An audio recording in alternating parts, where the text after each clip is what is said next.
দিন যতই গড়াচ্ছে তাপমাত্রা ততই বাড়ছে। তীব্র গরমে পথচারী ও কর্মব্যস্ত মানুষ হাঁপিয়ে উঠছেন।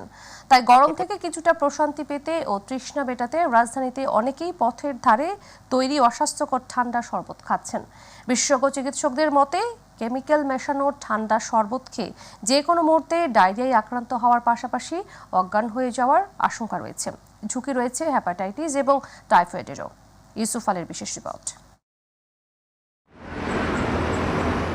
চলমান তাপপ্রবাহে জনজীবন অনেকটাই বিপর্যস্ত।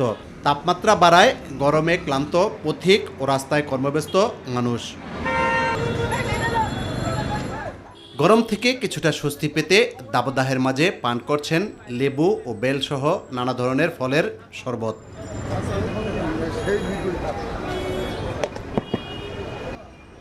চোখের সামনেই অস্বাস্থ্যকর পরিবেশে অনিরাপদ পানি দিয়ে তৈরি হলেও দোকানদারদের দাবি এসব শরবত স্বাস্থ্যসম্মত।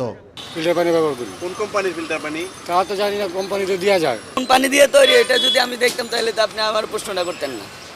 এখন জানি যে বাইতুল মোকাররমের পশ্চিম সাইডে ওই গেটে ভালো পাওয়া যায়, ওখান থেকে আইনা ব্যবহার করা হয়। চিনি দেই, চেরান দেই, বরফ দেই, লেবু দেই, বিট লবণ দেই। দোকানদারের কথা বিশ্বাস করে পথচারীরা নির্বিঘ্নে পান করছেন নানা ধরনের শরবত। ভালো লাগছে, খাইছি, ভালো লাগছে যে ঠান্ডা, খালি গলার চেষ্টা মিটাই। ওর কাছে আমি জিজ্ঞেস করে নিলাম প্রথমেই, ও বললো যে না, এটা ফিল্টার পানি। এটা স্বাস্থ্যকর অবশ্যই না, তারপরও এখন রাস্তাঘাটে আর কি পাওয়া যায়, তৃপ্তি নেওয়ার জন্য এটা খাওয়া, আর কিছুই না। রাস্তাঘাটে যেসব খাবার তৈরি হয় এইসব আমাদের খাওয়া উচিত নয়। এইসবের মধ্যে কেমিক্যাল বা অন্য কিছু দিয়ে তৈরি করা হয়। আপনার মাধ্যমে সবাইকে সাজেস্ট করবো যে সবাই যেন বরফ ছাড়া খায়। বরফটা স্বাস্থ্যের জন্য খুবই ক্ষতিকর। বিশেষজ্ঞ চিকিৎসকের মতে খোলামেলা পরিবেশে তৈরি শরবত ও পানীয় উপকারের চেয়ে ক্ষতি বেশি করতে পারে।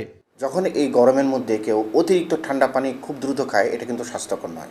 এটা কিন্তু আমাদের শরীরে ইন্টারনাল টেম্পারেচারটাকে হঠাৎ করে র্যাপিড ডাউন করে দেয়। রাস্তাঘাটে যে শরবত পাওয়া যাচ্ছে অথবা ঠান্ডা পানীয় ফুটপাতে পাওয়া যাচ্ছে, এইটা কিন্তু পানির সোর্সটা আমাদের দেখতে হবে।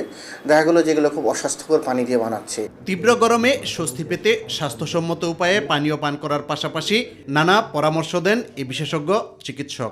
বারবার মুখে পানি দেওয়া, একটা ভিজা রুমাল রাখা যেটা শরীরে স্পঞ্জিং করা, আর পানি আপনি দরকার বোধে রাস্তার পানি না খেয়ে, অস্বাস্থ্যকর পানি না খেয়ে আপনি যখন একটা দোকান থেকে মিনারেল ওয়াটার নিলেন যখন আপনি ফুটপাতে থাকবেন। ইউসুফ আলী, মাই টিভি, ঢাকা।